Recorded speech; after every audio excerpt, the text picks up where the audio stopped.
بہرطور یہ دور گزرا اور پاکستان بن گیا.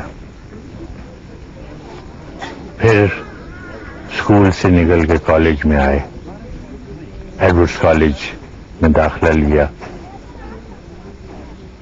کچھ ہی دنوں بعد گجرات میں ایک مشاعرہ تھا. مشاعرہ شروع ہوا تو میں نے غزل کا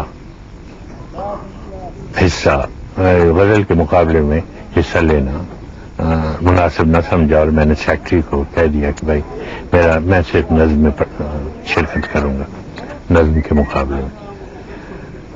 اس نے کہا ٹھیک ہے. لیکن جب غزل کا مقابلہ شروع ہوا تو تیسرے چوتھے شاعر بعد احمد فراز، ایڈورڈس کالج پشاور، اور مجھے میرے دوست نے کون بھائی جاؤ جاؤ. خیر میں گیا، غزل پڑھ لی. پھر اس کے بعد نظم کا، اس پہ مجھے تھوڑا سا اعتماد تھا، نظم پڑھی، اور نظم کا موضوع تھا کشمیر. تو اس اعتبار سے میرا تعلق شروع سے ہی کشمیر سے اور اس کی آزادی سے رہا. تو بہرحال وہ نظم تو اب مجھے یاد نہیں، لیکن یہ ہوا کہ میری حیرت کی انتہا نہ رہی جب مجھے غزل اور نظم دونوں میں پہلا انعام مل گیا. یہ میری شاعری کی ابتدائی انکریجمنٹ تھی جو مجھے حاصل ہوئی اور حوصلہ افزائی ہوئی.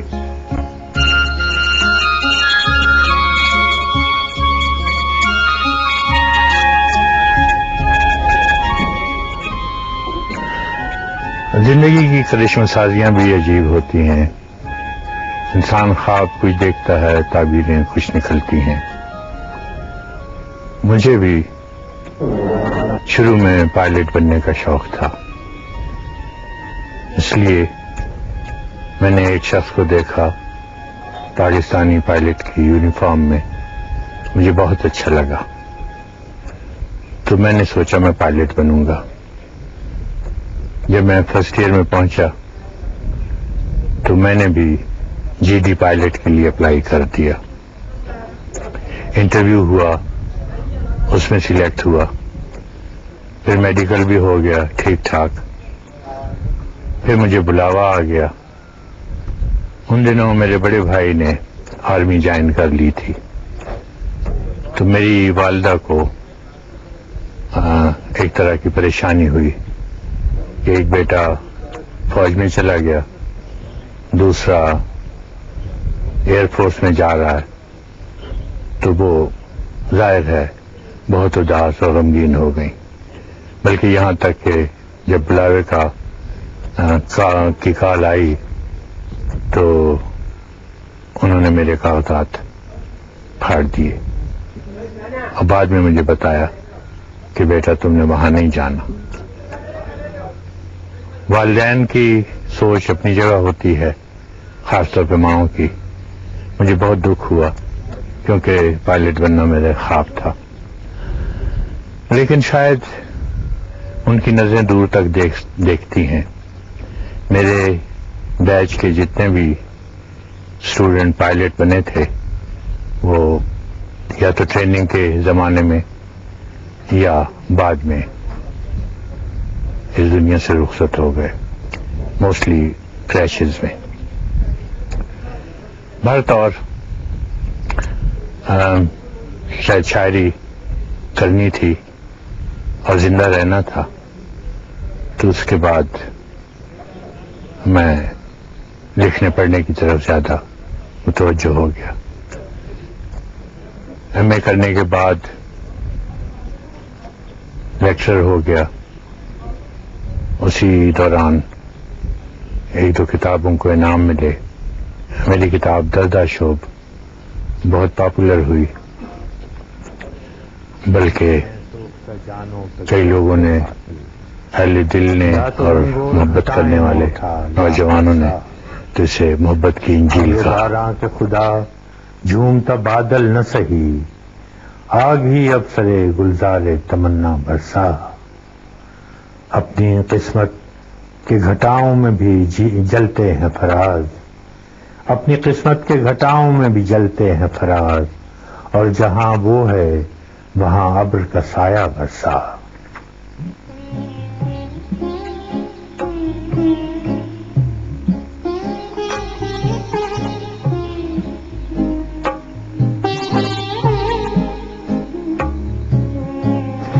احمد فراز جدید دور کے ایسے شاعر ہیں جو نوجوان سے لے کے بوڑھوں تک سبھی کے جذبات کی بڑی روانی سے عکاسی کرتے ہیں، بلکہ میں سمجھتا ہوں کہ وہ نوجوانوں کے جو جذبات موجودہ دور کی بے راہ روی میں الجھتے ہیں انہیں اپنی مترنم بحروں میں اس طرح کہتے ہیں کہ ایسے سمجھتا ہے جیسے وہ جس کے اوپر بیتی ہے اس کی بات فراز نے کہہ ڈالی. جب بھی کبھی میں کوئی رسالہ اخبار یا کوئی میگزین دیکھتا ہوں تو اس میں احمد فراز صاحب کے اگر کہیں نظم غزل یا کوئی اور شاعری میں دیکھ لوں تو ڈھونڈ کے میں پڑھتا ہوں. ان کی شاعری کا ایک کمال یہ ہے کہ وہ رومانٹک شاعری کے علاوہ انقلابی شاعری بھی کرتے ہیں. میرا خیال ہے جی کہ اتنا اچھا شاعر دور حاضر میں پھر آنا بہت مشکل ہے. احمد فراز میرے فیوریٹ پوئٹ ہیں اور ان کی شاعری رومانٹک بھی ہے اور اس میں سوشل کامنٹس بھی ہوتے ہیں. مجھے احمد فراز صاحب کی شاعری بہت پسند ہے کیونکہ وہ بہت کنٹمپریری پوئٹ ہیں compare to all the other poets جو کہ ذرا پرانے قسم کے ہیں. ہم لوگوں کو کوئی بھی بات اگر کرنی ہو تو اگر ہم احمد فراز کے ایک شعر بول دیں تو اپنا مافیوز ضمیر بیان کر دیتے ہیں.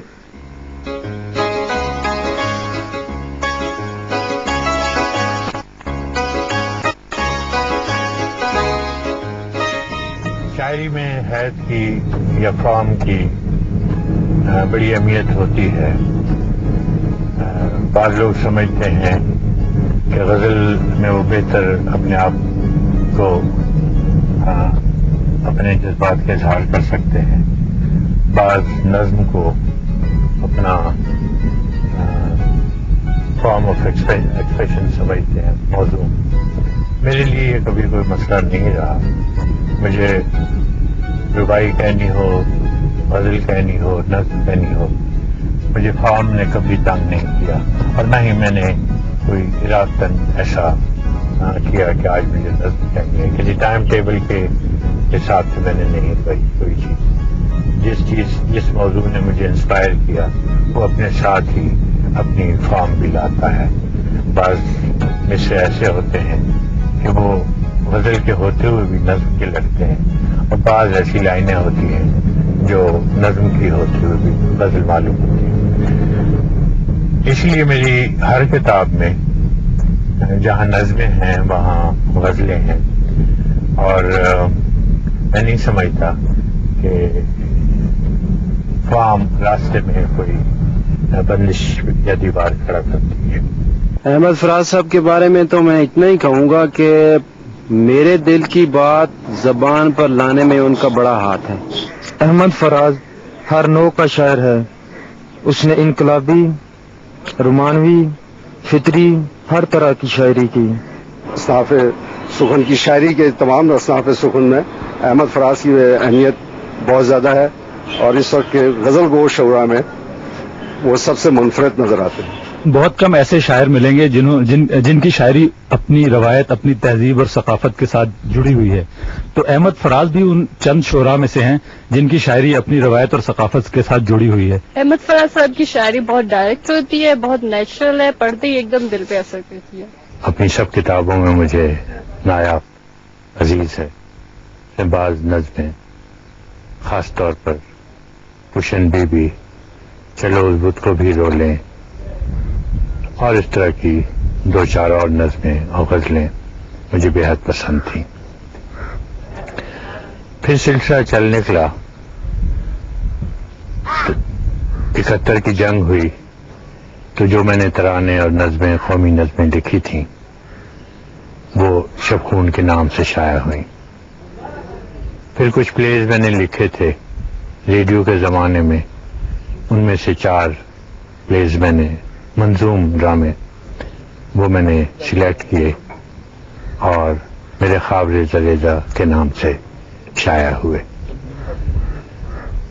اس کے بعد میری کتاب آئی جانا جانا، اسے بھی لوگوں نے پسند کیا. میں نے صرف کشمیر کے بارے میں نظمیں مسلسل لکھی نہیں بلکہ غالباً میں واحد شاعر ہوں جو کشمیر کے محاذ پہ بھی گیا تھا. طالب علم کے زمانے میں جب کشمیر پہ جنگ ہو رہی تھی، میں فرسٹ ایئر میں تھا، کشمیر میں جنگ ہو رہی تھی، تو اس وقت ہمارے کچھ طلباء نے اپنے آپ کو والنٹیئر کیا تھا. ان میں سے ایک میں بھی تھا، اور ہم محاذ پہ 20 لڑکے تھے جنہوں نے والنٹیئر کیا تھا. پھر وہاں سے بھی کوئی 5 لڑکے تھے جنہیں منتخب کیا گیا تھا کہ وہ بالکل فرنٹ لائن پہ جائیں. ہمیں اس کی فرسٹ ایڈ کی ٹریننگ دی گئی اور تھوڑا بہت اسلحہ چلانا بھی سکھایا گیا. اور اس طرح گرمی کی چھٹیوں میں ہم کالج ایڈورڈس کالج کے لڑکے، کچھ اور لوگ بھی شامل ہو گئے تھے، ہم کشمیر گئے اور وہاں لڑائی میں حصہ لیا. ایم اے کے جب پڑھ رہے تھے ایم اے میں، تو اس وقت ایک مقبول بٹ تھا جو ہمارا کلاس فیلو تھا اور کشمیر سے تعلق رکھتا تھا. بعد میں وہ ہندوستان میں شہید کر دیا گیا، اسے پھانسی پہ لٹکایا گیا. وہ بہت تیز ترار اور آگ بھری ہوئی تھی اس کے جسم میں. وہ کشمیر کی آزادی اٹھتے بیٹھتے اسی کا ذکر کرتا، اور آخر میں اس نے ہنستے ہوئے پھانسی کا پھندا گلے میں ڈال لیا تھا. میری تازہ نظموں میں سے جو کشمیر سے متعلق ہے، یہ میں پیش کرتا ہوں ونیم سے. میرے تن کے زخم نہ گن ابھی، میری آنکھ میں ابھی نور ہے. میرے بازوؤں پہ نگاہ کر، جو غرور تھا وہ غرور ہے. ابھی رزم گاہ سے ابھی تازہ دم ہے میرا فرس، نئے مارکوں پہ تلا ہوا. ابھی رزم گاہ کے درمیان ہے میرا نشان کھلا ہوا. تیری چشم بد پہ رہی آیا وہ تہیں جو ہیں میری ذات کی. مجھے دیکھ قبضہ تیغ پر ہے گرفت ابھی میرے ہاتھ کی. وہ جو دشت جاں کو چمن کرے، یہ شرف تو میرے لہو کا ہے. مجھے زندگی سے عزیز تر یہ جو کھیل تیغ و گلو کا ہے. تجھے مان جوشن و گرز پر میرا حرف حق میری ڈھال ہے. تیرا جور و ظلم بلا سہی، تیرا جور و ظلم بلا سہی، میرا حوصلہ بھی کمال ہے. میں اسی قبیلے کا فرد ہوں، میں اسی قبیلے کا فرق ہوں جسے ناز کو یقین پہ ہے. یہی نام بر ہے بہار کا جو گلاب میری جبیں پہ ہے. بعض لوگوں کا خیال ہے کہ مجھے سیاسی نظمیں نہیں کہنی چاہیے. میں سیاسی آدمی نہیں ہوں، لیکن اس حد تک سیاسی ہوں جہاں تک ہر ایک تھوڑی بہت شعور رکھنے والے کو سیاست سے تعلق ہوتا ہے. اگر مجھے ووٹ دینا ہے تو مجھے یہ بھی سوچنا ہے کہ کس شخص کو دینا ہے. کسی شخص کو دینا ہے تو یہ بھی سوچنا ہے کہ کس پارٹی سے وہ تعلق رکھتا ہے. کسی پارٹی کو ووٹ دینا ہے تو یہ بھی سوچنا ہے کہ اس پارٹی کا منشور کیا ہے. اس پارٹی کا منشور اگر پسند ہے تو ٹھیک ہے، اور اس اعتبار سے میں سیاست میں ہوں. دوسری بات یہ ہے کہ اس ملک کے شہری کی حیثیت سے مجھے بہت سی چیزیں ناپسند ہیں ہمارے حکمران طبقے کی، اور یہی وجہ ہے غالباً کے 50 سال گزرنے کے بعد ہم وہیں کھڑے ہیں، بلکہ بعض معاملات پیچھے چلے گئے ہیں جہاں ہمیں 50 سال آگے ہونا چاہیے. ایک شہری کی حیثیت سے مجھے دکھ ہوتا ہے. مجھے اس ملک سے بے حد محبت ہے، اس اعتبار سے بھی کہ مجھے جو کچھ دیا، آج میں جو کچھ ہوں، احمد سے فراز ہو گیا ہوں، تو یہ مجھے لوگوں کی محبت، بزرگوں کی شفقت، ہر جگہ احترام، ہر جگہ پیار صرف اپنے ہی ملک میں نہیں، اپنے ملک کے حوالے سے دوسرے ملکوں میں بھی میں زیادہ تر باہر ہی اتنے انویٹیشن، اتنے دعوت نامے آتے ہیں کہ میں اگر سب کو پورا کرنا شروع کر دوں تو شاید پاکستان میں رہنے کے چند ہفتے ہی میرے پاس ہوں۔ احمد فراز ترقی پسند شاعروں کے نمائندہ شاعر ہیں، ان کے ایک دو شعر ملاحظہ فرمائیں کہ جنبش مژگاں کے ہر دم دل کشائے زخم ہے، جنبش مژگاں کے ہر دم دل کشائے زخم ہے، جو نظر اٹھتی ہے گویا آشنائے زخم ہے۔ تنگ آ کے ہم جو بیچنے نکلے وفا فراز، لوگوں نے پھر خلوص کے بھاؤ گرا دیے۔ ان بارشوں سے دوستی اچھی نہیں فراز، کچا تیرا مکان ہے کچھ تو خیال کر۔ اب تو اس طرح میری آنکھوں میں خواب آتے ہیں جس طرح آئینے چہروں کو ترس جاتے ہیں۔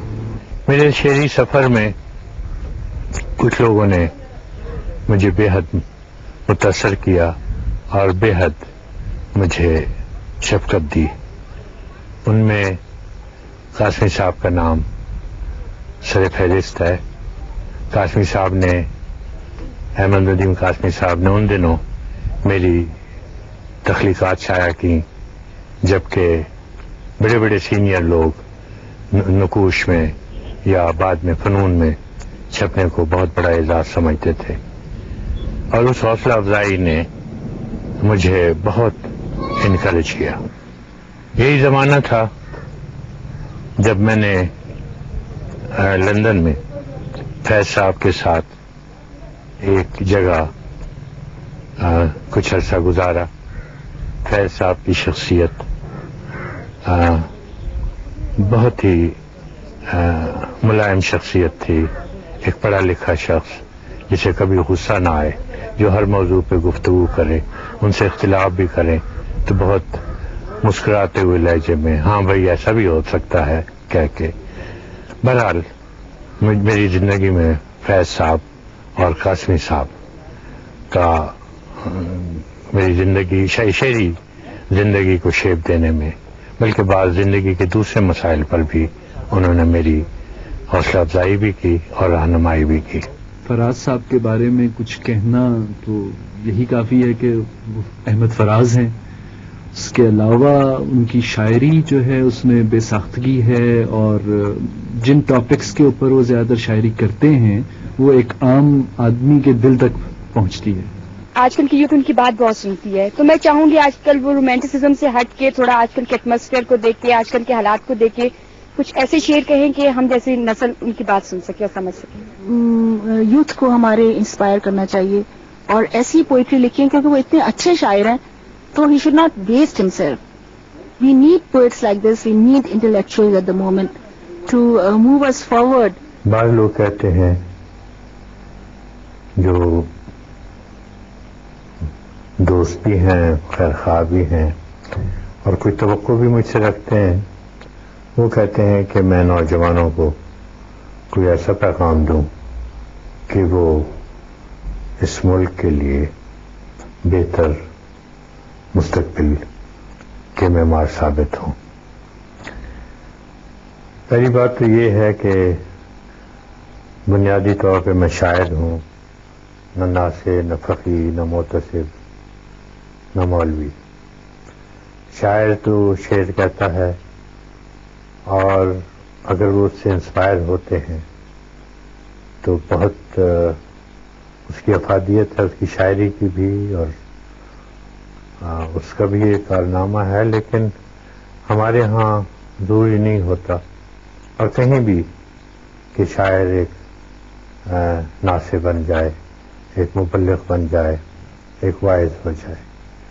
البتہ اس شاعری میں جو کچھ کنکلوژنز ہیں جس کو بڑی محبت سے پڑھتے ہیں، ان میں سے وہ اپنے مطلب کی چیز اٹھا سکتے ہیں۔ بنیادی طور پہ تو یہی چیز ہے نا کہ حق و صداقت کو اپنا شعار بنائیں،